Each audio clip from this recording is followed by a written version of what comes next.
साहब, अब्दुल सत्तार साहब, बाबर साहब, इरशाद साहब, इसाक साहब, अयूब साहब, यहाँ मौजूद मेरे भाइयों, बुजुर्गों, सुनने वाली मेरी माँ और बहनों, 20 तारीख के दिन होने वाले इंतखाबात आप लोगों का मुस्तकबिल तय करेंगे। याद रखिए, ये हमारे वजूद की लड़ाई है, बराबरी और हिस्सेदारी की लड़ाई है। इंतखाबात तो हर 5 साल को होते रहते, लेकिन 75 साल से इस मुल्क में मुसलमानों को सियासी शऊर नहीं मिला। और अगर अभी भी हम इस बात की गहराई को ना समझते हुए गफलत में रहेंगे तो आने वाला वक्त हमारे लिए बहुत मुश्किल रहेगा। कि ऐसा ना हो कि लोगों ने खता किया और सदियों ने सजा पाई। पोलिंग परसेंटेज बढ़ना जरूरी है, ना वोट तकसीम होना है ना कम होना है, एक तरफा ज्यादा से ज्यादा तादाद में आप लोगों को मजलिस को वोट डालना है। और इसीलिए डालना है क्योंकि आज हिंदुस्तान में हर मजहब के लोगों की लीडरशिप है, हर तबके के लोगों की लीडरशिप है। अगर किसी की लीडरशिप आज इस मुल्क में नहीं है तो वो मुसलमानों की लीडरशिप नहीं है। तो हमें बायसियत उम्मत मुत्तहिद होकर अपने वोटों का इस्तेमाल करके अपना हक अदा करना होगा और हमें जालिमों को जवाब देना होगा। एक वाकया है, सल्लल्लाहु अलैहि वसल्लम की ऊंटनी को मारने वाले सिर्फ 4 लोग थे, लेकिन सजा जो है पूरी कौम पाई क्योंकि वो खामोश थे। तो जुल्म के खिलाफ खामोश बैठना भी जो है एक जुल्म है। तो हमें ये जुल्म का जवाब जो है अपने वोटों से देना है। अब जो है अगर आप जुल्म के खिलाफ खामोश रहेंगे तो जुल्म आपके ऊपर भी होगा, अगला नंबर आपका रहेगा। और अगर आप अपनी क़यादत को मजबूत करेंगे तो इंशाल्लाह तब्दीली आएंगी। लोग जो बोलते हैं कि अब इन 4-5 सीट जीत लेंगे क्या कर लेंगे, ज्यादा से ज्यादा 8-10 जीत लेंगे क्या कर लेंगे, ज्यादा से ज्यादा। लोग बोलते तेलंगाना में इनके सिर्फ 7 MLA है, क्या कर लिए। तेलंगाना में सिर्फ हमारे 7 MLA है ना भाई। तो तेलंगाना में महाराष्ट्र में 1 करोड़ 30 लाख मुसलमानों की आबादी है और माइनॉरिटी बजट कितना है, 950 करोड़। तेलंगाना में सिर्फ 50 लाख मुसलमानों की आबादी और वहां पे हमारा माइनॉरिटी बजट 3000 करोड़। ये है क़यादत की ताकत। तेलंगाना हुकूमत ने मजलिस की नुमाइंदगी पर सीए के खिलाफ रेजोल्यूशन पास किया था। ये है क़यादत की ताकत। मजलिस की नुमाइंदगी पर तेलंगाना हुकूमत ने शादी मुबारक स्कीम का आगाज किया था। उसके जरिए जो है ना बच्चियों की शादी होने पे 1,16,000 रुपए दिए जाते। ये है क़यादत की ताकत। वहां पे मजलिस के द्वारा खोले गए असरा हॉस्पिटल और ओवैसी हॉस्पिटल में पूरे खवातीन की फ्री डिलीवरी होती है, हर खवातीन की फ्री डिलीवरी। ये है क़यादत की ताकत। और वहां पे अगर जब सैलाब आया था, जब लॉकडाउन था, कोविड था, हजारों लोगों को जो है अकबरुद्दीन ओवैसी साहब रोटी, कपड़े, मकान, गाड़ी, दुकान, हर चीज से जो है मदद करते। ये है क़यादत की ताकत। मजलिस की नुमाइंदगी पर तेलंगाना में 250 माइनॉरिटी स्कूल्स खोले गए, 250, जिसमें 50,000 माइनॉरिटी बच्चों को फ्री तालीम मिल रही। ये है क़यादत की ताकत। वहां पे ओवैसी स्कूल्स में 20,000 बच्चे फ्री तालीम हासिल कर रहे। ये है क़यादत की ताकत। और हिंदुस्तान में कहीं भी गुस्ताख रसूल को सजा नहीं मिली, लेकिन तेलंगाना में गुस्ताख रसूल 3 महीने जेल में था। ये है क़यादत की ताकत। और 10 साल से जब से मजलिस यहाँ आई है हम तब्दीली ला रहे हैं और इंशाल्लाह तब्दीली और भी आएंगी अगर यहाँ पे हमारी क़यादत मजबूत होंगी। तो आप लोग बस मुत्तहिद होकर जो है अपने वोटों का इस्तेमाल करिए। और यहाँ के जो मीर सादिक, मीर जाफर है, मुनाफिक है, उन लोगों को साइड में रख दो। वो इलेक्शन जीतने के लिए नहीं लड़ रहे, सिर्फ मजलिस को हराने के लिए लड़ रहे, अपनी अना के लिए लड़ रहे। और उनको वोट डालना मतलब महायुति को वोट डालना मतलब बीजेपी का साथ देना, बीजेपी को जिताना। और एक वीडियो आई थी, पैसे देके जो है वोट खरीद रहे लोग, वोट डाले बोल रहे। कितने वोट खरीद सकते ज्यादा से ज्यादा पैसों से? पैसे लेके इन लोगों को जो है आवाम वोट डालेंगी ना, दिल से तो नहीं डालती। दिल से आवाम डालती वोट मजलिस को। दिलों पे चाहने वाली जमात का नाम मजलिस इत्तेहादुल मुस्लिमीन है। याद रखिए 20 तारीख के दिन सिर्फ पतंग पतंग पतंग, बाकी सब खत्म खत्म खत्म। शुक्रिया, अस्सलाम वालेकुम।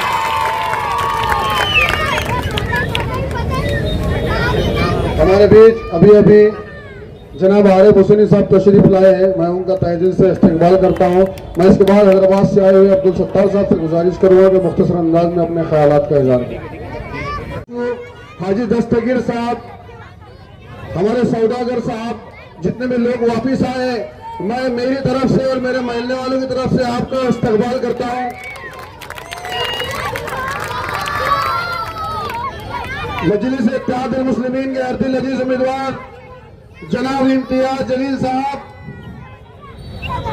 यहाँ पर बैठे हुए मोहल्ले के सभी बुजुर्ग, नौजवान साथियों, अस्सलाम वालेकुम रहमतुल्लाहि व बरकातुहू।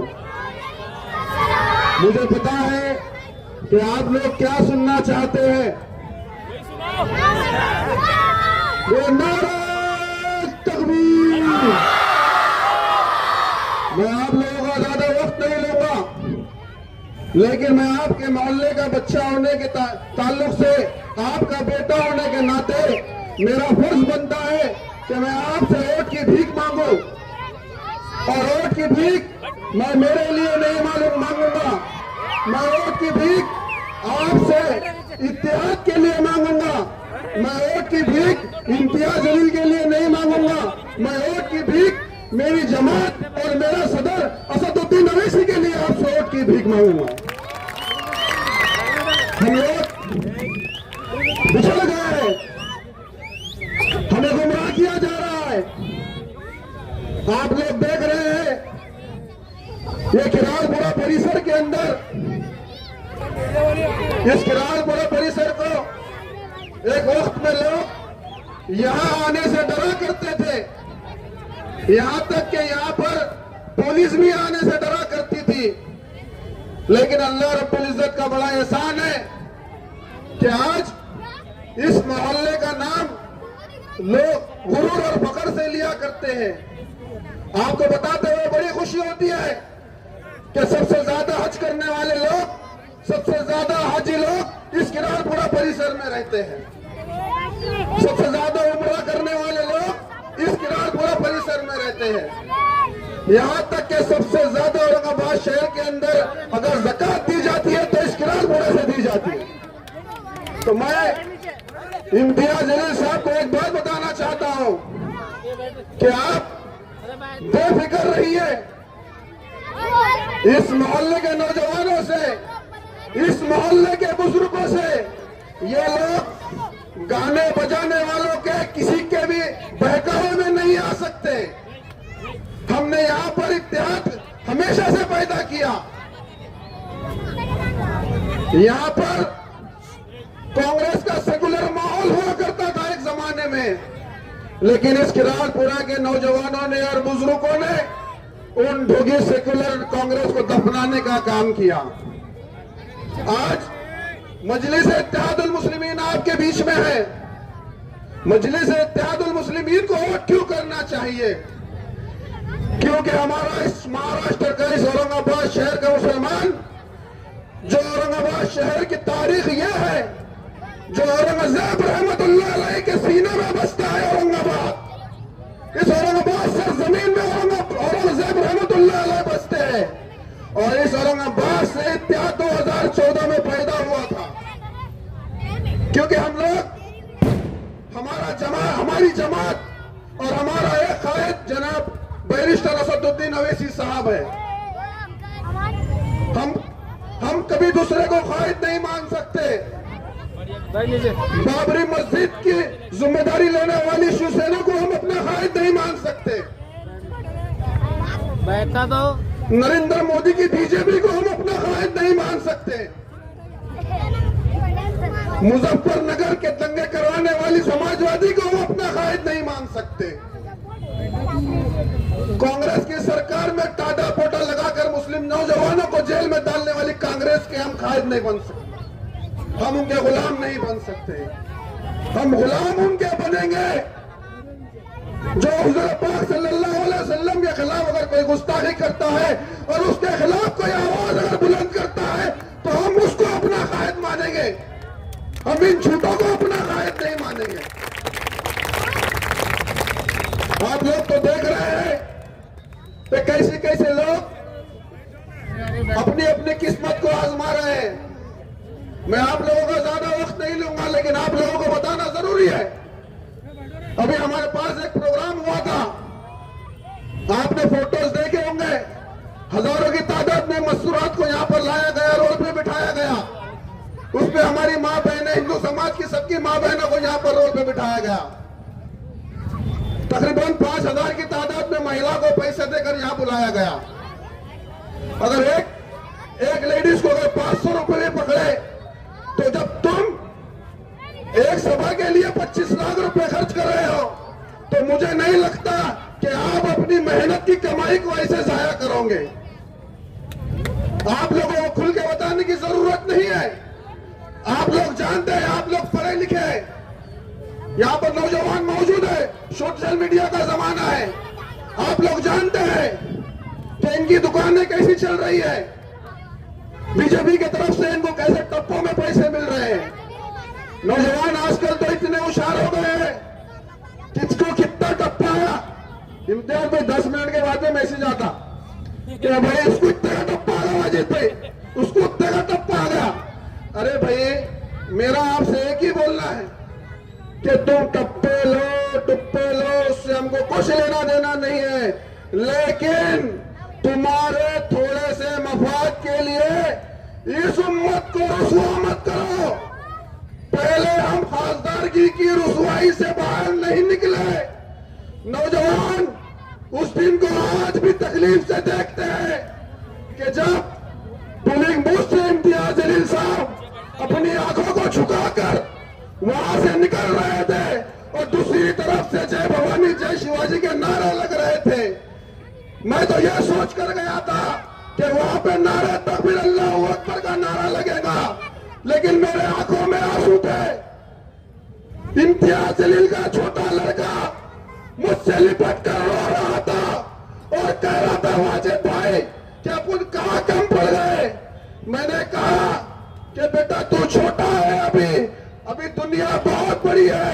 इंशाअल्लाह हम इम्तियाज जलील को कामयाब करेंगे और इंशाअल्लाह एमएलए बनाकर इस औरंगाबाद से जरूर भेजेंगे।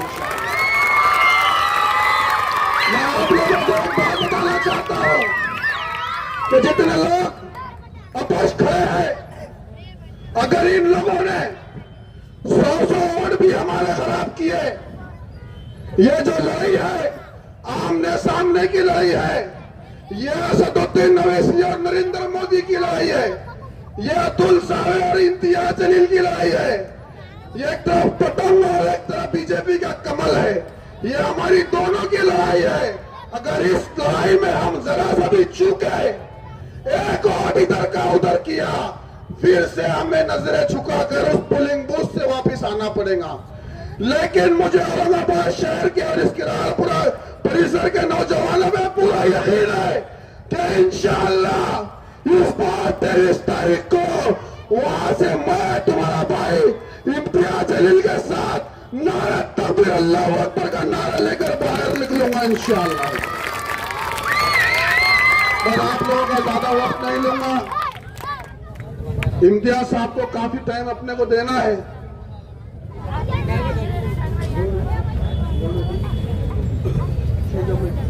दिल्ली से हमारे बीच मेहमान आए हुए हैं अशोक जमई साहब, दिल्ली के सदर है। दिल्ली से लोग यहाँ हमें समझाने के लिए आ रहे हैं। मैं कहूंगा कि उनका तहे दिल से इस्तकबाल करें। और साहब, शोएब जामई साहब, सलीम बेग साहब, नदीम शेख साहब, मेरे बुजुर्गों, नौजवानों और जहां तक मेरी आवाज आ रही है सुनने वाली इज्जत माँ, मेरी माँ और बहनों, हजरात, मुझसे अक्सर गैर मुस्लिम लोग पूछते हैं कि ये कैसा प्लेटफॉर्म है तुम्हारा कि सारे लोग एक जगह बैठे रहते हैं। अभी मैंने नाम लिया, उसमें पठान भी है, शेख भी है, जागीरदार भी है, बेग भी है। कोई ब्रादरी, कोई मुअज्जिज शख्स छूटा हुआ नहीं है। ये आप लोग कैसे करते हैं? तो मैं अक्सर उनसे कहता हूं कि मजलिस इत्तेहादुल मुस्लिमीन के पास एक वजीफा है, एक नुस्खा है, जिसके जरिए हम लोग हमारे तमाम बरादरी को एक जगह जमा करते हैं, हैरत से पूछते हैं कौन सा वजीफा। कहता हूं कि हमारा रिश्ता है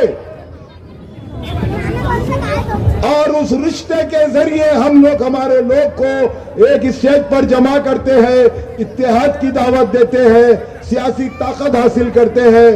अब वो पूछते हैं कौन सा रिश्ता है, तो आप मुझे बताइए कि आपका असदुद्दीन अवैसी साहब से, आपका अकबरुद्दीन अवैसी साहब से, आपका इम्तियाज जलील साहब से और आपका मुझसे रिश्ता क्या है? क्या रिश्ता है? तेरा मेरा रिश्ता क्या? आवाज नहीं आ रही पीछे से। रिश्ते की बुनियाद ताकत से बनती है। तेरा मेरा रिश्ता क्या? अल्हम्दुलिल्लाह 10 साल पहले ये पैगाम लेकर असदुद्दीन अवैसी साहब और मजलिस इत्तेहादुल मुस्लिमीन आपके शहर आई थी। 10 साल पहले आपके इत्तेहाद ने 15 साल से आप पर फिरौन की तरह मुसल्लत दरगाह को गिराया था ना भाई। और अब मस्जिद की शहादत हम पर खर्ज है और शहादत के जिम्मेदारों को हराना आपकी जिम्मेदारी है, बनती है क्या नहीं? जो लोग खुलेआम दावा करते हैं, फख्र करते हैं कि हाँ हमने मस्जिद गिराई थी, क्या आप अपने वोट की ताकत से उनको जवाब देने के लिए तैयार है? तो मेरे भाई, आपके बीच असदुद्दीन अवैसी साहब ने इम्तियाज जलील साहब को ये किला फतह करने की जिम्मेदारी दी है। आप जानते हैं 2 मरतबा से इस हल्के से आपकी मोहब्बत और चाहत ने 14 और 19 में जिस शख्स को इज्जत और चाहत बख्शी थी, जिस शख्स को मोहब्बत की तरह सर पर बिठाया था, जिस शख्स को खायद कहा था, लेकिन ये किला फतह नहीं हो सका उनके हाथ में। इसलिए सदर मजलिस ने असदुद्दीन अवैसी साहब ने इम्तियाज जलील साहब को औरंगाबाद के इस किले को फतह करते हुए यहाँ के लोगों की इत्तेहाद की ताकत को विधानसभा में लेके जाने की जिम्मेदारी दी है। मेरा भाई, ये आपका इत्तेहाद है, आपकी मोहब्बत है, आपकी चाहत है कि जो शख्स को कारपोरेशन में 200 वोट मिलते हैं उन्हें आप 70 हजार वोट दे देते हैं, लेकिन कामयाबी, इज्जत और जिल्लत ये अल्लाह के हाथ में है। जिनके नसीब में कामयाबी ना हो वो कोई भी बैनर से कामयाब नहीं हो सकता, ये आप लोग जानते हैं। मैं एक फर्क आपको बताकर अपनी जगह ले लूंगा। आप जानते हैं इम्तियाज जलील साहब ने जब पार्लियामेंट का इंतखाब लड़ा था, उनकी कामयाबी के लिए हरम पाक में दुआएं हुई थी ना। और हमारे पास से डॉक्टर साहब ने जो 2 बार चुनाव लड़ा, मुझे यहां से लोगों ने फोन कर बताया, उनके पास काम करने वालों ने बताया, साहब 3 दिन के मजलूम एतिकाफ बैठकर बद्दुआ देते हैं, वो कामयाब नहीं हो सकते। तो मेरे भाई, फैसला इंतहाई आसान है। जिसकी कामयाबी के लिए हरम पाक में दुआ होती है, अल्लाह ताला उन्हें आपके दिलों में इस तरीके से बसा देता है कि आज इम्तियाज जलील साहब महाराष्ट्र की सियासत का एक अहम हिस्सा बने हुए हैं। आप लोग मुत्तफिक हैं मेरी इस बात से। अल्लाह ने जो इज्जत बख्शी है इम्तियाज जलील को, सारी दुनिया में औरंगाबाद का नाम मशहूर किया है। पार्लियामेंट में उनके तकारीर आपने जिस रिश्ते के तहत ला इलाहा इल्लल्लाह के तहत उन्हें पार्लियामेंट रवाना किया, अपनी हलफ बर्दारी के बाद आपके इस चेयर ने तकबीर अल्लाहू अकबर का नारा लगाकर यह पैगाम दिया कि हम किसी से नहीं डरते, अल्लाह सुब्हानहू तआला हमारे लिए काफी है। हम यहाँ पर मजलूम की ताकत बनने के लिए मैदान में है, हम यहाँ पर कमजोर की मदद करने के लिए सियासत कर रहे हैं। मेरे भाई, हिंदुस्तान के हालात आपके सामने है, इस पर गौर व फिक्र कीजिए। असदुद्दीन ओवैसी साहब को औरंगाबाद से एक मजबूत हाथ की, मजबूत ताकत की जरूरत है और आप लोग जानते हैं इम्तियाज जलील साहब इस कमी को पूरा कर सकते हैं। और जो लोग अल्लाह की राह में जदोजहद करते हैं, अल्लाह उनके लिए काफी होता है। मेरी यह बात याद रखिए, मजलिस इत्तेहादुल मुस्लिमीन कमजोर मुसलमानों की ताकत है, बेजुबानों की आवाज है। जिन लोगों को इंसाफ से महरूम किया जाता है उनके लिए इंसाफ दिलाने वाला एक प्लेटफॉर्म है। आपकी अपनी जमात को, आपकी अपनी आवाज को वोट के साथ साथ दुआओं में शामिल रखिए। अस्सलाम वालेकुम। महाराष्ट्र इम्तियाज जलील साहब, अयूब जागीरदार साहब, हाजी शेरो साहब, इरशाद हाजी कॉरपोरेटर जी, मंजर शोएब साहब और हैदराबाद से आए हुए जिम्मेदार हजरात, किराटपुरा रहमानिया कॉलोनी के हमारे नौजवान साथियों, बुजुर्गों, मैं जिस जगह से आया हूँ, जिस मोहल्ले से आया हूँ, मेरा घर जहाँ है उसको शाहीन बाग कहते हैं। मेरे मोहल्ले का नाम शाहीन बाग है और मैं समझता हूं कि जो आवाज शाहीन बाग से लगी थी 2020 में, 2019 में, वो पूरे मुल्क तक पहुंची थी। और आज ऐसी ही इनकलाबी आवाज के साथ हम आपके बीच आए हैं और हम ये मुतालबा करने आए हैं कि अपनी जो लीडरशिप है उसको कहीं कमजोर होने मत देना। आपके बीच में बहुत सारे लोग रंग बदल बदल के आएंगे। ये वो लोग हैं जो मुजफ्फरनगर दंगों के जिम्मेदार हैं। ये वो लोग हैं, जब मुजफ्फरनगर का दंगा हो रहा था तो उस वक्त अखिलेश यादव की सरकार थी। डॉक्टर गफ्फार कादरी साहब पूछे, जिनको इन्होंने कायद मान लिया है कि ये मुलायम सिंह यादव पार्लियामेंट में मोदी जी को जीतने का जब आशीर्वाद दे रहे थे तो क्या गफ्फार कादरी साहब उनको अपना कायद मानते हैं? ये किनसे सौदा करके आए? ये इंडिया अलायंस की बात करते हैं। इंडिया अलायंस ने इनको 2 सीटें दी थी, 2।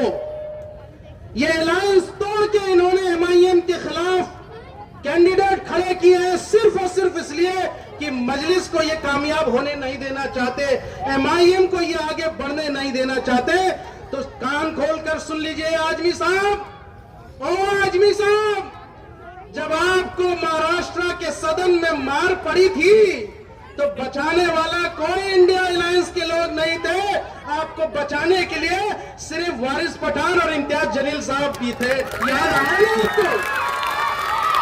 हाँ, सब याद दिला रहे। वो इकरा आपा कल आएंगी। इकरा आपा को मुसलमानों ने वोट दिया उत्तर प्रदेश से, लेकिन आज तक संसद में उन्होंने मुसलमानों को कोई आवाज नहीं उठाई, कोई आवाज नहीं उठाई। यही इकरा आपा कल आपके बीच में आएगी तो पूछना उनसे कि शोएब जमाई बोल के गए हैं कि इकरा आपा, आप चुनाव जीतने से पहले दिल्ली में बीजेपी के साथ क्या डील करने आई थी? जब मैं भी वहां मौजूद था तो आपने अपने साथियों से वो बात छुपा ली और हमने पूछा इनके साथियों से कि ये दिल्ली में क्या करने आए हैं, तो इसके किसी आदमी ने बता दिया कि भैया ये बीजेपी से कुछ डील करने आए हैं, इनके भाई को छुड़वाना है, इसलिए ये ज्यादा बातें नहीं कर रही हैं। अगर मुझे खोलने की बात, एक्सपोज करने की बात आएगी तो मैं इनको पूरा एक्सपोज कर दूंगा। ये वही समाजवादी पार्टी है जब सीए एनआरसी के हमारे नौजवानों के सिरों पर गोलियां चल रही थी उत्तर प्रदेश में, तो अखिलेश यादव बिल में छुप गए थे। अखिलेश यादव के जुबान से एक आवाज नहीं निकली थी। बताओ, तुम क्या उत्तर प्रदेश के मुसलमानों का हाल देख रहे हो?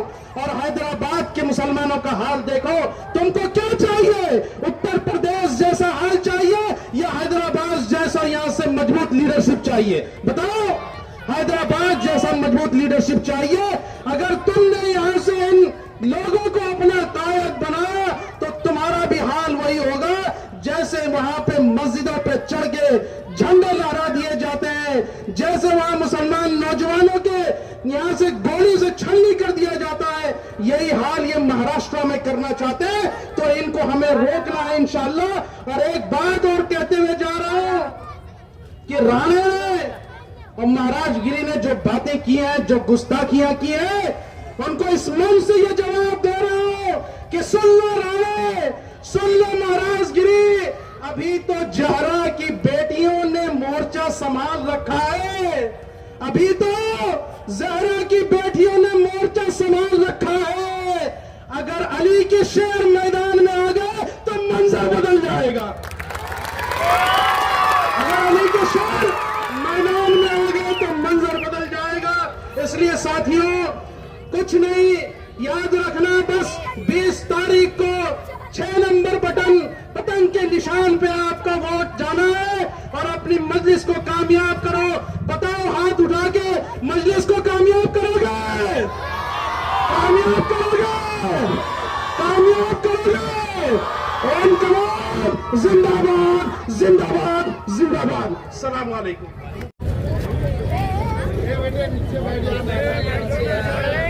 अस्सलाम वालेकुम व रहमतुल्लाहि व बरकातहू।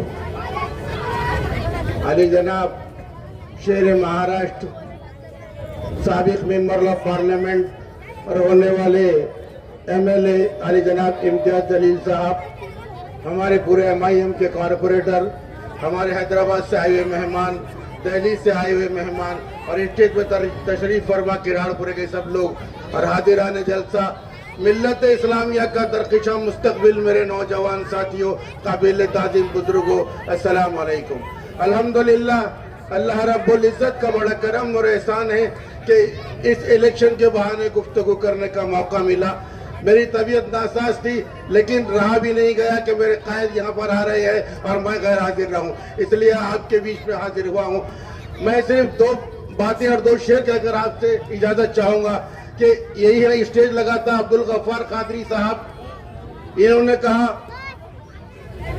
कुछ बातें हो गई थी यहाँ ऑफिस खोलना और नहीं खोलने के ऊपर से, कोई समाजवादी पार्टी का कोई ऑफिस कोई लड़का खोल रहा था, हमारे बड़े लड़के जहांगीर जागीरदार ने उसे कुछ बहस तो कुछ कह दिया बुरा भला, लेकिन एक जिम्मेदार आदमी अब्दुल गफ्फार साहब कादरी कहते हैं कि मैं अय्यूब जागीरदार के दोनों बच्चे जहांगीरदार और वाजिद जागीरदार को इलेक्शन के बाद जेल भेजाऊंगा। तो मैं खुले अल्फाज में कहना चाहता हूं कि डॉक्टर अब्दुल गफ्फार कादरी साहब, जेल जाना भी नबियों की सुन्नत है और ये शेर के बच्चे जेल जाने से डरते हैं।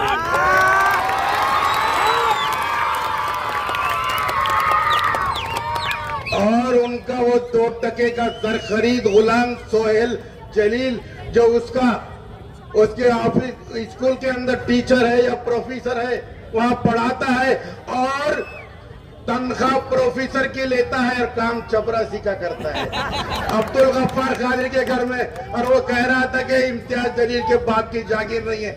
अल्लाह के बंदे, अदब से बात कर, मेंबर ऑफ पार्लियामेंट है, होने वाले MLA है, चुन के आने के बाद तेरे इस बात का जवाब दूंगा इंशाअल्लाह। इस स्टेज पर जब जश्न फतेह मनाया जाएगा तो सोहेल जलील, सरखरीद गुलाम चपरासी, तुझे भी जवाब दूंगा कि किसके बाप तक पहुंचने की तेरी हिम्मत, तेरी ताकत नहीं है।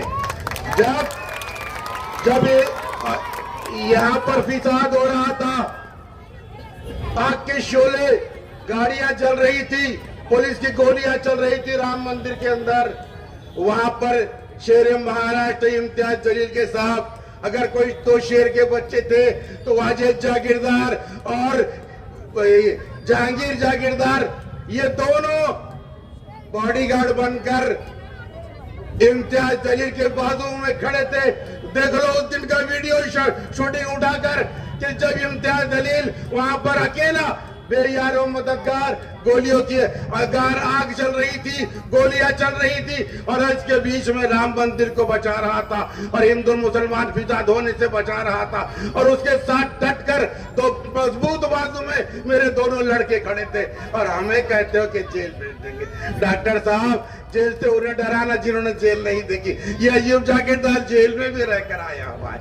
सियासत के अंदर मैंने भी जेल गया था और मैं भी जेल काट कर आया हूँ। मैं मुस्लिम लीग में था जब मैं भी जेल गया था। तो मैं आपका ज्यादा वक्त नहीं लूंगा, सिर्फ इतना ही कहूंगा कि डॉक्टर साहब, ये जो आप कह रहे हैं कि मैं जीतने के लिए खड़ा नहीं हुआ, मैं तो खाली इम्तियाज जलील को हराने के लिए खड़ा हूं। तो डॉक्टर साहब सुन लीजिए कि मुद्दई लाख बुरा चाहे तो क्या होता है, वही होता है जो मंजूर खुदा होता है। एक दो शेर के साथ मैं आपसे इजाजत चाहूंगा। एक डॉक्टर अब्दुल गफ्फार खादरी साहब के लिए है और एक इम्तियाज जलील के लिए है। वो ज्यादा वक्त नहीं लूंगा कि मेरी सेहत में जवाब नहीं दे रही है। हम जो इन तक पयामे वफा ले गए, तवज्जो चाहूंगा हाजिरान जलसा, बहुत बेहतरीन शेर है कि हम जो इन तक पयामे वफा ले गए, हम पे पत्थर जफा के उछाले गए, दूध पीकर उगलने लगे वो जहर, सांप जो आस्तीनों में पाले गए। जनाब इम्तियाज जलील साहब, 10 साल से आपने सांप को आस्तीनों में पाल रखा था, लेकिन खस्तम जहां पाक पहुंची वहीं पे जहां का खमीर था, चले गए वहीं पर। 10 साल तक कहते थे MIM बहुत अच्छी पार्टी है, बहुत अच्छी पार्टी है। अरे हम तो आपसे वादा करते हैं कि जिएंगे तो MIM के लिए और इंशाल्लाह मरेंगे तो भी MIM के लिए। और इम्तियाज जलील साहब के लिए एक शेर कहूंगा और बस अपनी जगह लूंगा कि वादे मुखालिफ से न घबरा तू है अकाब, वादे मुखालिफ से न घबरा तू है अकाब, ये तो चलती है तुझे ऊंचा उड़ाने के लिए। तो नौजवान साथियों, मैं आपसे एक गुजारिश करूंगा कि आने वाली 20 तारीख को अपने काम को आगे पीछे कीजिए और सिर्फ बहुत आएंगे, बहुत इलेक्शन में खड़े हैं, लंबी बात करने का वक्त नहीं है। अब इम्तियाज जलील साहब को चुनने के लिए बेकरार है। इसके लिए बस आपसे एक शेर की याद चाहूंगा कि क्यों सो गए हो कौम का मियार बेचकर, क्यों सो गए हो कौम का मियार बेचकर, हक छीन लो बेहिसी सरे बाजार बेचकर, और फिरका परस्तों से तुम डरने लगे हो अगर तो चूड़ियां खरीद लो तलवार बेचकर। शुक्रिया, खुदा हाफिज। और इस जलसे में शिरकत हासिल की, शमूलियत हासिल की। बोलने के लिए तो बहुत सारी बातें हैं और कायदीन भी मौजूद है। मैं कोई मुखर्रिर नहीं हूं, चूंकि इस एरिया में पला बड़ा हूं। आप लोग मुझे जानते हैं, मैं किरारपुरे में रहता हूं और मैं आप तमाम को जानता हूं। कहने का मतलब यह है कि आपने देखा होगा कि पिछले कई सालों से हम लोग काम कर रहे हैं, मजलिस इत्तेहादुल मुस्लिमीन काम कर रही है। आप जिस रोड पर खड़े हैं, आपको पता था कि राजेंद्र दौड़ा जी जो कांग्रेस के MLA थे, वो 15 साल में जो काम नहीं कर सके, वो काम हमारे अय्यूब जागीरदार साहब ने किया। आपने देखा होगा कि राम मंदिर से लेकर रोशन गेट तक जो रोड का काम हुआ, वो इसाक हाजी साहब और वहां के जो दूसरे नगर सेवक थे उन्होंने काम किया। आप लोग देख रहे हैं कि किस तरीके से अल्तमश कॉलोनी में एक हॉस्पिटल अल्हम्दुलिल्लाह मजलिस इत्तेहादुल मुस्लिमीन ने तामीर किया। आपने देखा होगा कि इतनी गलियों का काम हो गए हैं, इतने रोडों के काम हो रहे हैं, ये लाइट का काम किया गया। आप लोग जानते हैं कि किस तरीके से औरंगाबाद के अंदर जब हालात को खराब किया गया, जब हालात को खराब करने की कोशिश की गई, उस वक्त मजलिस इत्तेहादुल मुस्लिमीन के कायदीन आगे बढ़कर काम कर रहे हैं। मैं जानता हूं कि आज तरह तरह के लोग आपके दरमियान में आएंगे और ये कहेंगे कि आप फला को वोट दो, आप फला को वोट दे दो, आप अपने भाई को वोट दे दो, आप अपने चचा को वोट दे दो। आज हमारे जो वक्त जो गुजरा, हमारे साथ कौन खड़ा था, हमारे तरक्याती काम में कौन खड़ा था, यहाँ पर अस्पताल का काम कौन खड़ा था, जो आपके सामने ये जो राम मंदिर का मामला पेश आया, राम मंदिर के मामले में कई बहुत से लीडरों के घर राम मंदिर के इतने करीब थे कि आवाज दे तो उनके घर तक आवाज आती थी, मगर वो लोग नहीं आए, वो लोग नहीं आए। मगर इम्तियाज जलील साहब वहां से गाड़ी पर बैठकर यहां आए और वो जो हालात खराब करने की कोशिश की जा रही थी मंसूबाबंद तरीके से, उसको किस तरीके से रोका गया आप सबने देखा। मैं ये नहीं कहता हूं कि हमारा जो नुकसान हुआ, बल्कि इसके अंदर होता तो यह था कि पूरे मुल्क के हालात खराब हो जाते। सोची समझी साजिश तो यह थी कि पूरे शहर के हालात को खराब कर दिया जाए। सोची समझी साजिश तो यह थी कि तमाम बच्चों को जेलों में भर दिया जाए। जो बुजुर्ग हमारे दरमियान में मौजूद हैं वो जानते हैं इस बात को, इस बात की गहराइयों को जानते हैं, इस बात की सच्चाइयों को जानते हैं कि क्या होता, क्योंकि इन्होंने वो हालात को देखा है। जो मेरी तरह 30-25 साल के हैं उन्होंने नहीं देखा ये हालात, लेकिन हमारे बुजुर्गों ने गुजरात के मामलात में देखा, मुंबई के मामलात में देखा। मैं और दूसरी मिसाल आपको लेता हूं कि शाहगंज के मामले के अंदर, शाहगंज के मामले की शुरुआत कहां हुई? मुंडे में हुई, पानी के मसले को लेकर। आग कहां लगाएगी? शाहगंज की दुकानों के अंदर। मेरे भाई पूरे मुल्क के हिंदुस्तान में आप जाकर देखो किस तरीके से वहां के दुकान मुसलमानों के जलाते हैं। तो एक एक महीने तक और 6-6 महीने तक कोई मुस्लिम लीडर वहां नहीं जाता। आज जितने खड़े हैं इनसे तो सवाल तो करो आप कि कहां थे तुम राम मंदिर के मामले में, कहां थे तुम शाहगंज के मामले के अंदर, तुम कहां थे? आज तुमको हर मुस्लिम खयानत को इल्जाम लगाने की बात कर रहे हैं, उस वक्त आप लोग कहां थे? कहिए आप उनसे सवाल, पूछिए आप उनसे सवाल, आप उनको ये सवाल करिए कि उस वक्त तुम कहां थे जब मेरा बच्चा परेशान था। मैं बड़े फख्र के साथ कहता हूं कि मेरा कायद इम्तियाज जलील साहब रोड पर खड़ा था। मैं दूसरी मिसाल, एक तीसरी मिसाल देकर चंद जुमलों में अपनी बात को खत्म कर दूंगा। जब बच्चों को अरेस्ट करने का मामला आया, मैं बड़ी जिम्मेदारी के साथ कहता हूं कि सिटी चौक पुलिस स्टेशन के सामने अगर कोई शख्स बांडी डालकर बैठा था, उसका नाम इम्तियाज जलील था। वो खायद था जो तुम्हारे लिए रोड पर बैठा था, और ये दर्जन दल्लल अपने घर में चूड़ियां पहनकर बैठे थे। इनसे सवाल करो आप, इतना मर्द बन के फिरते हैं ना वो लोग, इतना मर्द बन के फिरते हैं ना, तो अपनी मर्दानगी बताने का वक्त तो था ना तुम्हारे पास, वक्त तो था ना। आज बड़े बुलंदबान दावे कर रहे हैं, आज बहुत बड़े बड़े दावे कर रहे हैं। मुझे जिम्मेदारी इम्तियाज जलील साहब ने आदर्श बैंक घोटाले की दी। उससे पहले मैं एक बात कहना चाहता हूं, एक बात आप लोग साफ तौर से समझ जाइए कि इम्तियाज जलील साहब के सामने अगर कोई है तो वह अतुल सावे है।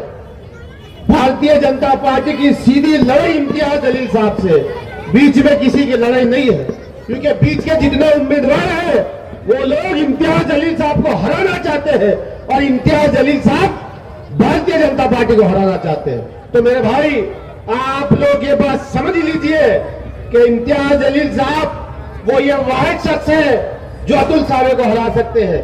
बाकी हमने बहुत से लोगों को मौका दिया है, बहुत से लोगों को वक्त दिया है, बहुत से लोगों को कहा है कि आप कोशिश करिए, हम भी उनके साथ थे, लेकिन हमने उनको मौका दिया। लेकिन अब इम्तियाज जलील साहब लड़ेंगे। मैं एक मिसाल देकर आपको जगह अपनी लेना चाहता हूं। अतुल सावे साहब यकीनन ये एरिया मुस्लिम इलाके का है, लेकिन इन वीडियो के जरिए, इन मीडिया के जरिए आप तक मैं मैसेज पहुंचाना चाहता हूं। अतुल सावे साहब, क्या आपको मराठा समाज से एलर्जी है? क्या आपको मराठा समाज से एलर्जी है? कि मैं आपसे सवाल करना चाहता हूं, जिस तरीके से आपने अंतरवाली सराठी में जो मामला हुआ, मराठा योद्धा जरंगे पाटिल साहब पर जो तुमने किया, वहां पर तुम पालक मंत्री थे, क्यों नहीं आप वहां पर जाके उनसे बात किए? क्यों नहीं आपने कहा कि यकीनन जो पुलिस ने किया है वो गलत किया है? आपने नहीं कहा अतुल सावे साहब, आपने बल्कि ये किया कि वहां से अपना पालक मंत्री बदलकर आप औरंगाबाद में आए। क्यों क्यों नहीं मिले उनसे? क्यों आपको मराठा समाज से एलर्जी है कि मैं तुमसे पूछना चाहता हूं। दूसरी मिसाल मैं आपको देना चाहता हूं कि आज आदर्श बैंक घोटाले के मामले में 98% इसमें मराठा समाज के हमारे भाई है, यकीनन वो हमारे भाई है। ये क्या किया इन्होंने कि इन्होंने बैंक का घोटाला किया जब ये फाइनेंस मिनिस्टर थे, करोड़ों रुपए का घोटाला करके आज ये उनको पीछे ढकेलने की कोशिश कर रहे हैं। बहुत से मुखर्रिर यहां मौजूद है। मैं अपनी बात को समेटते हुए बस एक बात आपको ये जरूर कहना चाहूंगा कि अगर कोई कह रहा है कि फला को वोट दो, कोई मुंबई से, दिल्ली से, आगरा से अगर आ रहा है, आने दीजिए, मगर आकर वो जिसकी तारीफ में बात कर रहा है तो उसके बारे में आपको सोचना पड़ेगा कि हमारे दुख और तकलीफ में वो आ रहा है या नहीं आ रहा, हमारे परेशानियों में वो आ रहा है या नहीं आ रहा है, हमारे शहर में हालात खराब हो रहे हैं उसके लिए आ रहा है या नहीं आ रहा है। जिस तरीके से आज जो माहौल है उसमें आपको समझने की जरूरत है कि आज वक्त और हालात का तकाजा ये है कि एक मुस्लिम क़यादत को गिराने के लिए तमाम के तमाम लग चुके हैं। मैं एक शेर से अपनी बात को खत्म करना चाहता हूं, जो बार बार ये शेर कहने की जरूरत है कि देवबंदी शिया सुन्नी बरेलवी में बट गए। ये शेर मैं बार बार इसलिए कहता हूं, इसकी गहराइयों को समझो आप, इसकी बुनियाद को समझो आप। और बहुत बड़ा मैसेज है इसके अंदर कि देवबंदी शिया सुन्नी बरेलवी में बट गए अपने अपने मसलकों से, देवबंदी शिया सुन्नी बरेलवी में बट गए अपने अपने मकसदों से, इसीलिए हट गए। अपनी अपनी मस्जिदें हैं, अपने अपने pीर हैं, सरकशों में जंग खाए सारे टूटे तीर हैं। सैकड़ों खुदा है जिनके एक जगह खड़े हैं, एक खुदा वाले सारे बिखरे हुए।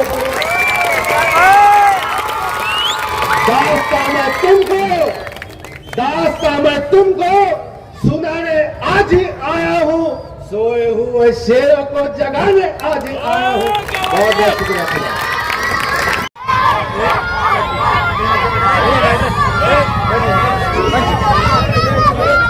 अस्सलाम वालेकुम वरहमतुल्लाहि वबरकातुहू। स्टेज पर मौजूद इस इलाके की बुजुर्ग शख्सियत जनाब हाजी शेरू साहब, हमारे कॉरपोरेटर्स अयूब जागीरदार साहब, हाजी इरशाद साहब, हाजी इसाक साहब, दिल्ली से आए हुए हमारे मजलिस इत्तेहादुल मुस्लिमीन के सदर शोएब जमाई साहब, हैदराबाद से आए हुए मजलिस के सीनियर लीडर कॉरपोरेटर जनाब सलीम बेग साहब, आपके कानों की बालियां बहुत अच्छी लग रही है।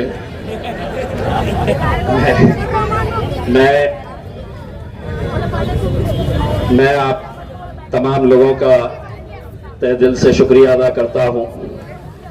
इस इलाके में जब भी मैं आता हूं, जब भी यहां से गुजरता हूं, मुझे 2014 के बाद का वो रास्ता नजर आता है कि जहां पर सिर्फ इस रास्ते के ऊपर खड्डे हुआ करते थे, तंग रास्ते थे।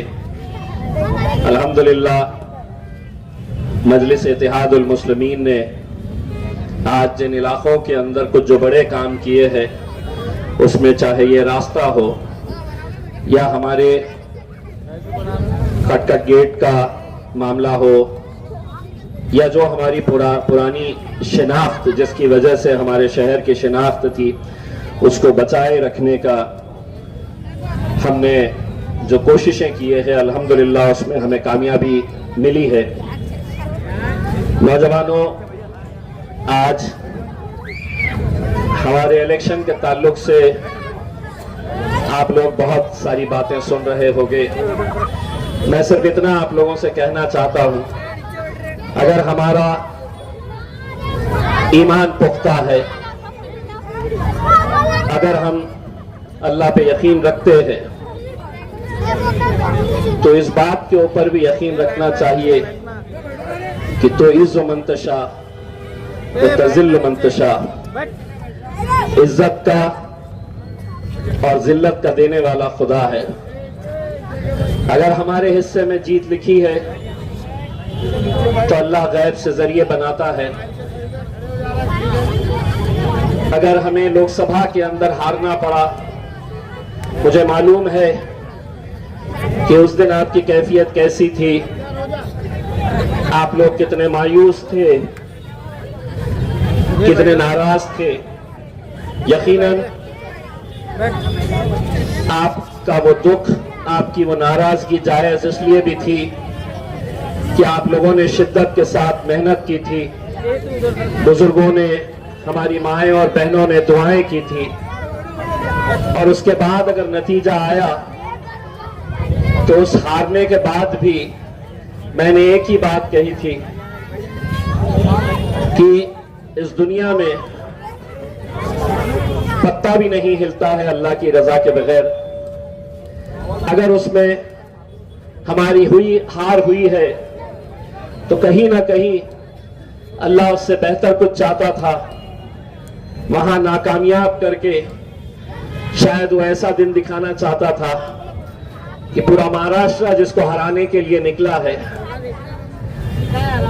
और अल्लाह की रजा है तो 23 तारीख के दिन पूरे हिंदुस्तान के मुसलमानों की नजरें इस औरंगाबाद की ईस्ट की सीट के ऊपर इसलिए लगी हुई है कि एक अकेले इम्तियाज जलील को हराने के लिए जो खेल खेले जा रहे, जो साजिशें हो रही है, वरना आप बताइए पूरे महाराष्ट्र में इतने सारे मुसलमान उम्मीदवार खड़े हुए हैं, लेकिन किसी के भी खिलाफ 28 मुसलमान उम्मीदवारों को खड़ा नहीं किया गया था। मेरे खिलाफ 28 मुसलमानों के उम्मीदवार खड़े किए गए, जो महाराष्ट्र के अंदर सबसे ज्यादा किसी एक मुसलमान को हराने के लिए वो खुद से खड़े नहीं हुए हैं, उन्हें खड़ा किया गया है। और आप अच्छी तरह से जान सकते हैं कि अगर ये वोट बटेगा तो सीधा फायदा किसको होने वाला है। अगर आपका वोट गलती से किसी और को गया तो वो वोट सीधा भारतीय जनता पार्टी की झोली में जाएगा, और उसी साजिश को उन्होंने अंजाम देते हुए अलग अलग इलाकों से मुसलमानों को टिकट देकर खड़ा किया। किसी को कहा गया कि तुम्हें 200 वोट लेना है, किसी को 500, किसी को 1000, और उसकी कीमत तय की गई। किसी को लाख रुपया दिया गया, किसी को 2 लाख, किसी को 5 लाख रुपये। सवाल यह पैदा होता है कि आखिर कब तक ये कौम महज 15 लोग, 20 लोग इसका सौदा करते रहेंगे। ये कौम का सौदा करने वाले हर 5 साल के बाद उठ के आते हैं। क्या वजह है कि जो लोग खड़े हैं वो सही मानों में जीतने के लिए अगर खड़े हैं तो आज कहां है वो लोग। एक एमएलए का फॉर्म भरना है तो ऐसा नहीं है कि आपने 2 रुपए का कोई फॉर्म लेके आया, किसी दुकान से फॉर्म भर दिया और जाकर जमा करवा दिए कि मुझे एमएलए होना है। एक फॉर्म भरने के लिए भी एक वकील की जरूरत होती है, दुनिया भर के एफिडेविट्स लगाने पड़ते हैं। और ऐसा नहीं है कि सिर्फ फॉर्म जाके जमा कराना होता है, फॉर्म के साथ 10,000 रुपये भी जमा कराने होते हैं। 2-3 ऐसे उम्मीदवार हैं कि जिनकी माली हालत ऐसी नहीं है।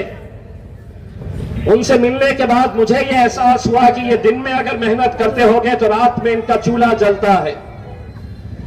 लेकिन ये भी 10,000 रुपये कहां से लेकर आए हैं ये इलेक्शन लड़ने के लिए। आप अच्छी तरह से समझ चुके होंगे ये साजिशों को। मेरा सिर्फ यही कहना है, मैंने लोकसभा में भी यही कहा था,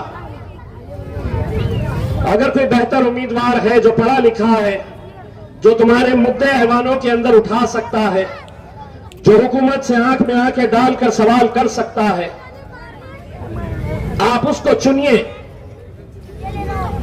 लेकिन अगर हम बढ़ गए तो हम खत्म हो जाएंगे।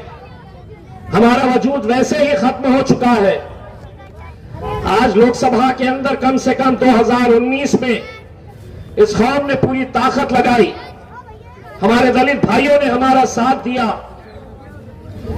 तो पूरे महाराष्ट्र से इकलौता एक मुस्लिम एमपी वहां पर ऐवान के अंदर लोकसभा के अंदर गया। 2024 के अंदर हम कोशिशें करने के बावजूद भी ये जीत हमें नसीब नहीं हुई। आज कैसी कैसी रुकावटों का सामना करना पड़ रहा है। लोग इंतजार में हैं हमें टूटा हुआ देखे, और हम हैं कि सहते सहते पत्थर के हो गए। हर रोज एक नई बात सामने आती है। लड़े तो किस किस से लड़े। जालना रोड पर 2 होर्डिंग्स क्या लगा दिए हमने। भारतीय जनता पार्टी के लोग, जहां पर हमारी होर्डिंग लगी थी वहां जाकर जबरदस्ती जिसने एनओसी दिया, पुलिस की परमिशन है, बाज़ाब्ता फीस भरी गई, लेकिन उस पर दबाव डालकर वो होर्डिंग्स वहां से निकाली गई। जब ये बात शाम में मेरे पास आई तो मैं औरंगाबाद के पुलिस कमिश्नर को फोन करके ये बताया हूं कि इलेक्शन अगर लड़ना है तो हम इलेक्शन को इलेक्शन की तरह लड़ने के लिए तैयार है।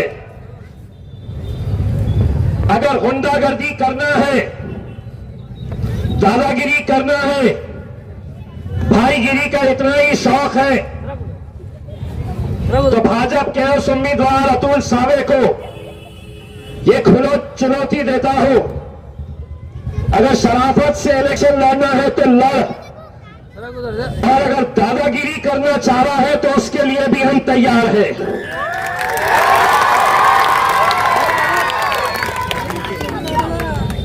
मैंने पुलिस कमिश्नर को साफ कहा, अगर कानून के तहत एनओसी हमने हासिल किए, हमने फीस दिए हैं, पुलिस की परमिशन ली गई, तो कैसे हमारे होर्डिंग्स निकाले जाते हैं।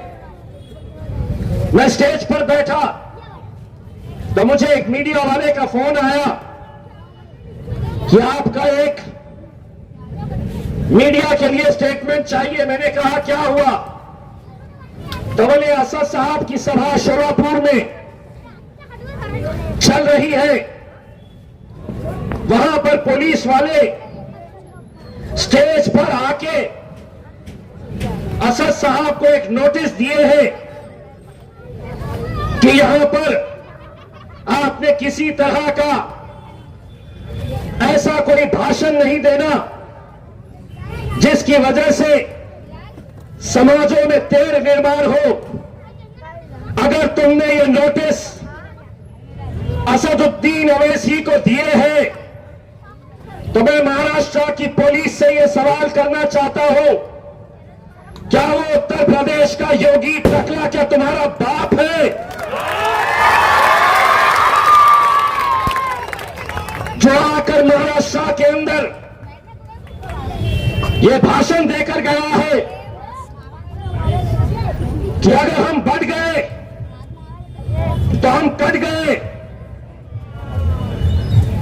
वो ये भाषण देकर गया है कि मुसलमानों, तुम्हें अगर यहां नहीं रहना है तो यहां से पाकिस्तान चले जाओ। ये भाषण तुम्हें चलता है।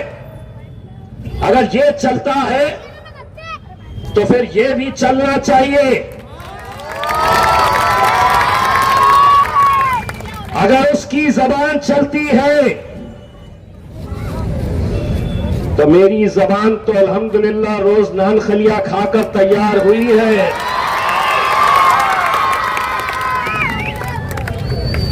तुम मुझे अगर रोकोगे तो मैं भी तुम्हें साफ कह देता हूं, योगी को और तेरे जैसे जितने भी होंगे, ये मुल्क तेरे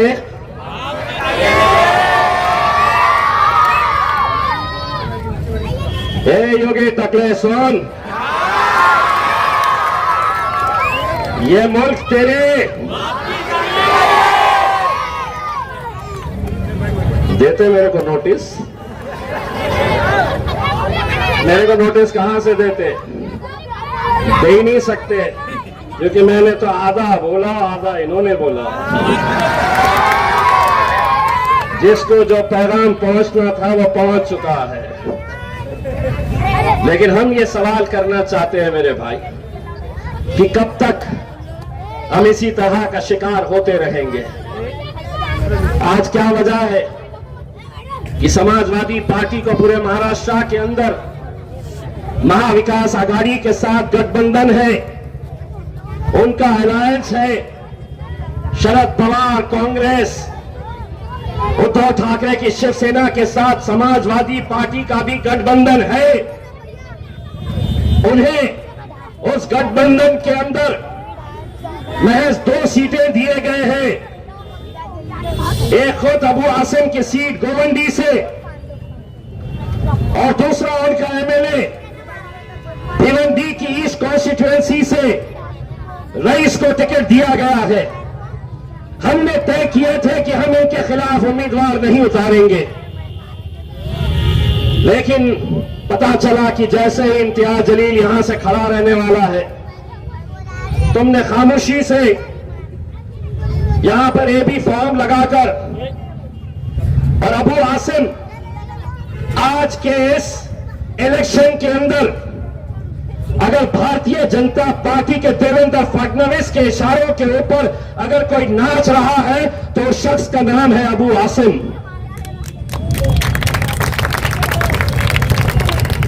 मुफ्ती इस्माइल साहब मालेगांव के हमारे एमएलए, उनके खिलाफ उम्मीदवार किसने खड़ा किया? तो अबू आसिम ने। दुनिया में फारूक शाह हमारे एमएलए, उनके खिलाफ समाजवादी पार्टी ने अपना उम्मीदवार खड़ा किया, सिर्फ इस इरादे से कि भारतीय जनता पार्टी को यहां पर हम फायदा पहुंचा सके। बाइकल्ला में मेरा वारिस पठान वहां से जीत कर आया था, वहां अबू आसिम ने, क्योंकि सीधा फायदा भारतीय जनता पार्टी को होने वाला है। और यहां पे भी आसिम भाई, कुछ शहर ऐसे हो गए हैं कि जहां जितनी भी ताकत लगा ले, कुछ भी कर ले, इलेक्शन के दिन ये जो नौजवान है, ये जो बुजुर्ग है, ये सुबह उठते हैं और ना जाने ऐसा खुदरत का क्या करिश्मा हो जाता है, अल्हम्दुलिल्लाह, जब वो पोलिंग बूथ के ऊपर जाते हैं तो खुद ब खुद उनका हाथ जो है वो पतंग के ऊपर पड़ जाता है। वरना ऐसे ही अकेले लड़के, एक तरफ 3 पार्टियों का गठबंधन था, भाजपा, एकनाथ शिंदे, अजीत पवार तीनों, दूसरी तरफ शरद पवार, कांग्रेस और उद्धव ठाकरे।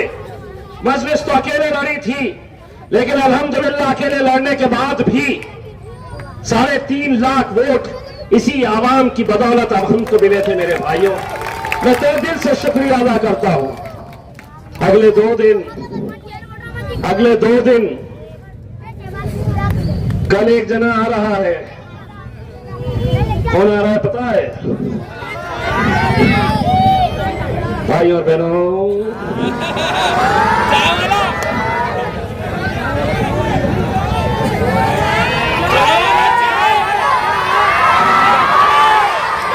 मोदी जी अभी आए नहीं हो, तुमको खुली चुनौती दे रहा हूं। किरारपुरे में जलसा लो और इतनी पब्लिक जमा करके दिखा दो तो मान जाऊंगा कि तुम मुल्क के वजीर आजम है करके। और मोदी जी, तुमको चैलेंज कर रहा हूं, ये जो जलसे में आए हैं ना, ये मजलिस के दीवाने हैं। 200, 300, 500 रुपए वाले नहीं है जो कल तुम्हारी सभा में देखने को मिलने वाले हैं।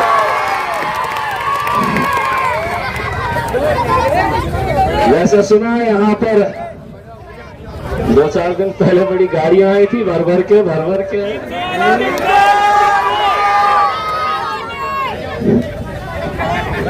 हमारे भी पट्टे बड़े शाने हैं, उनको मालूम है पतंग उड़ाना है तो मांझा तो लगेगा ही। चलने दो रे, मैं भी हूं साथ में। बस आप लोगों से मेरी सिर्फ इतनी इल्तिजा है मेरे भाइयों, मुसलमानों के लिए इससे बदतर और क्या बात हो सकती है। हाजी साहब, हम मुसलमानों के लिए इससे ज्यादा और क्या हो सकता है कि जो हमारे लिए हमारी जान से ज्यादा अजीम है। हमारा वजूद, हमारी पहचान, हमारी शिनाख्त जिसकी वजह से है आज हमारे नबी करीम सल्लल्लाहु अलैहि वसल्लम के खिलाफ खुलेआम गुस्ताखी हो रही है और कोई बोलने के लिए तैयार नहीं है। मुझे फख्र है मेरे नौजवानों पर, मुझे फख्र है कि अल्हम्दुलिल्लाह हमने एक आवाज क्या लगाई, लब्बैक कहकर हजारों की तादाद के अंदर लोग मुंबई तक हमारे साथ चले।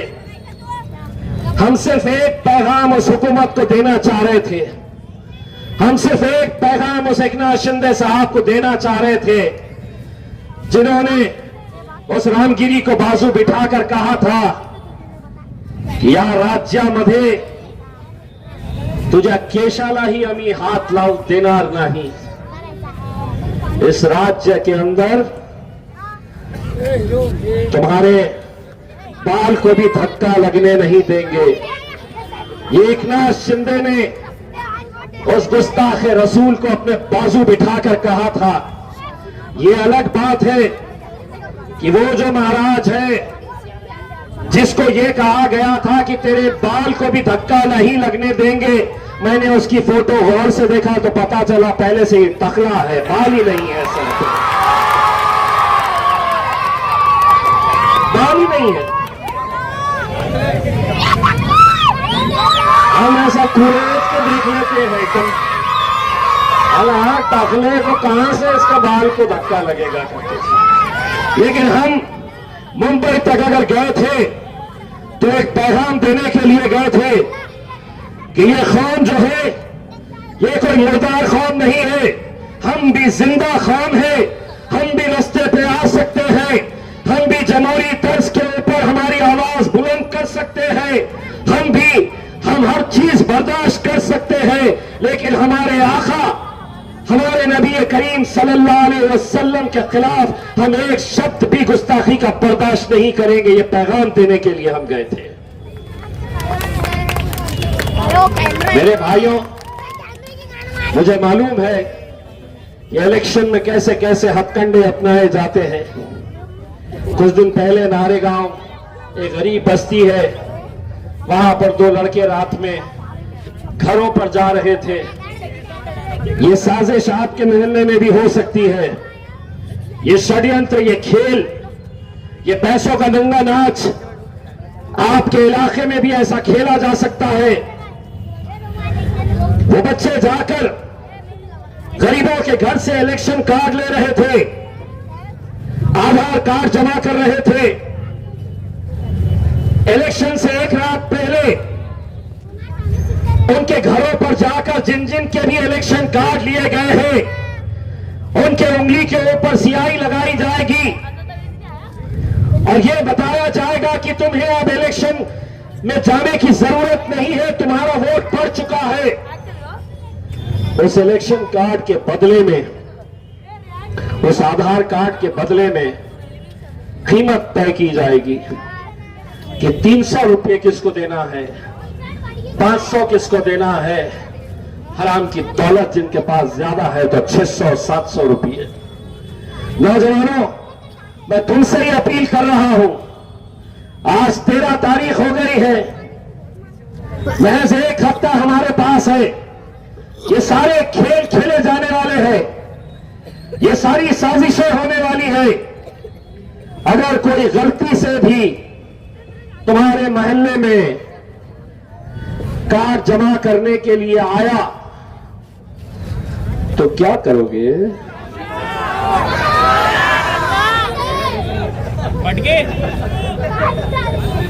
मैंने नहीं बोला, ये बोला अंधी भाषा करेंगे।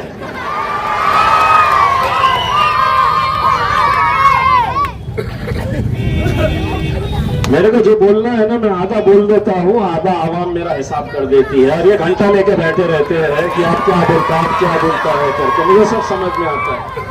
वरना हमने पहले जो आया बोल देते थे, रात में पुलिस वाले बोलते थे कि आपके ऊपर ये केस, भड़काऊ भाषण दिया आपने। अब हम भड़काऊ कुछ नहीं देते, आधा हम करते, आधा ये कर देते हैं, हो जाता अपना काम जितने भी करने का है।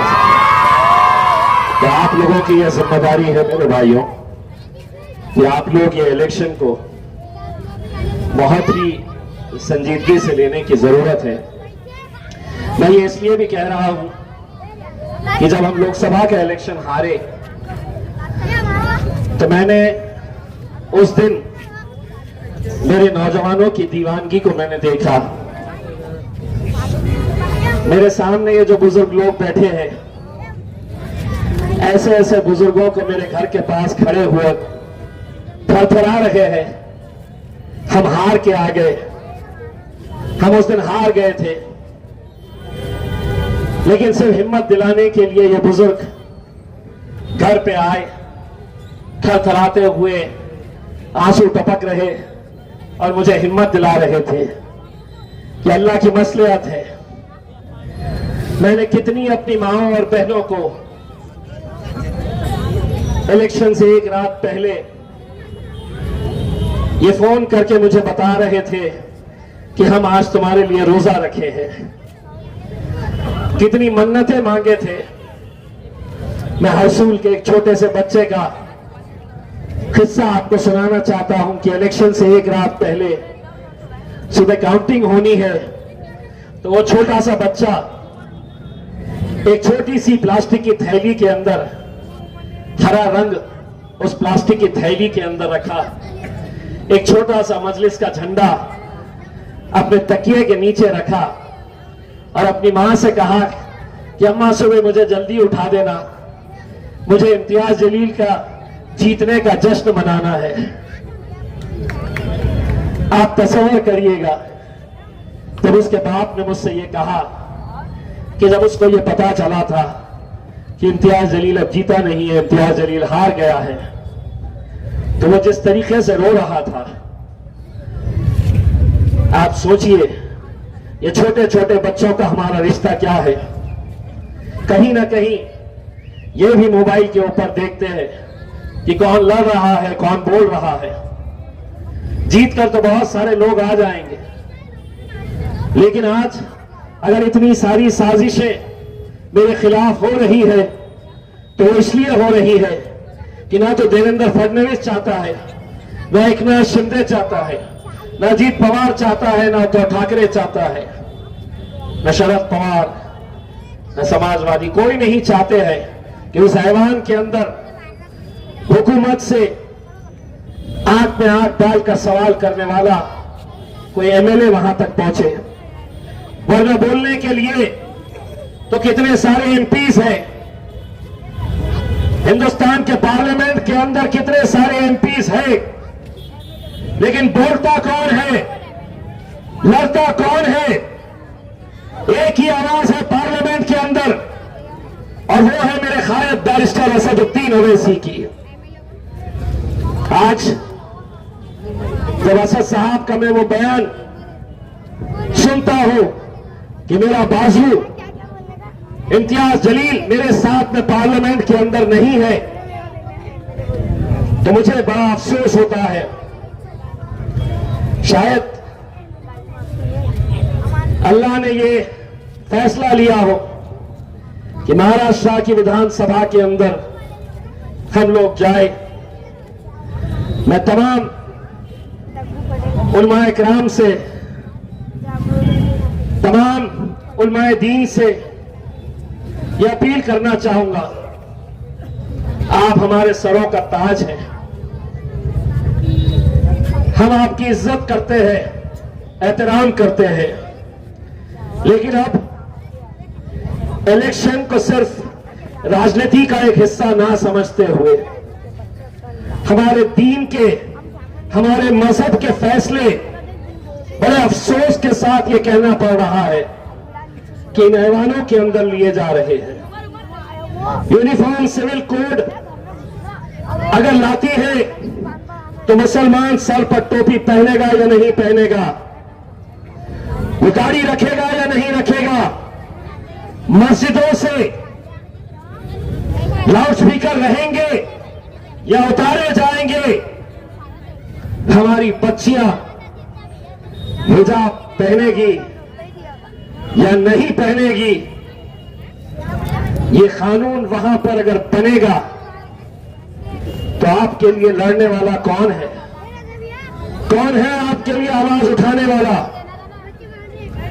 क्या आपने ये देखा नहीं कि जिन उलमाए किराम ने यह हुक्म दिया था कि हमें इंडिया अलायंस को वोट करना है, हमने भी तायद किए थे, लेकिन बदले में हमें क्या मिला?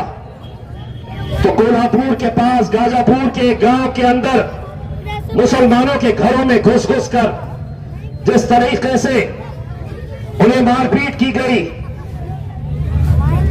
विधान परिषद का जब इलेक्शन आया तो किसी एक को भी वहां पर विधान परिषद के अंदर भेजा नहीं गया।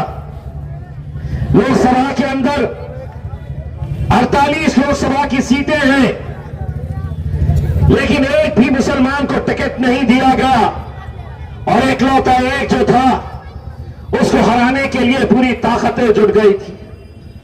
वो समझे थे कि मैं हार गया तो घर पे बैठ जाऊंगा, लेकिन अल्हम्दुलिल्लाह आज मुझे इस बात का फख्र है कि मैं इस आवाम की नुमाइंदगी करने का मुझे 10 साल आप लोगों ने मौका दिया, अपने सीने से लगाए रखा, अपने कांधों पर मुझे बिठाया, लेकिन आज मुझे जो गिराने के लिए जो साजिशें हो रही है, मुझे मालूम है कि लोकसभा के वक्त कितने सारे नौजवान ऐसे थे जिन्होंने ये तैयारी किए थे। किसी ने कहा था कि मैंने 2 बैग भर के रंग लाया हूं, किसी ने कहा था मैंने ढोल ताशे का इंतजाम कर लिया हूं, सारी तैयारियां थी, लेकिन अल्लाह की रजा उसमें नहीं थी, हमने उसको कबूला। अब जो रंग आपके पास रखा हुआ है, हम उम्मीद करते हैं कि 23 तारीख के दिन आप उस रंग का इस्तेमाल करने का हमें मौका मिलेगा। 20 तारीख के दिन एक एक वोट आपके लिए कीमती है, एक एक वोट का इस्तेमाल करिए। 6 नंबर की निशानी है हमारी, 6 नंबर की, उस 6 नंबर के ऊपर, उस 6 नंबर के ऊपर आप मोहर लगाइए, मजलिस को कामयाब करिए और जहां तक आपकी आवाज जा सकती है मेरी आवाज के साथ आवाज लगाइएगा। नारे तकबीर!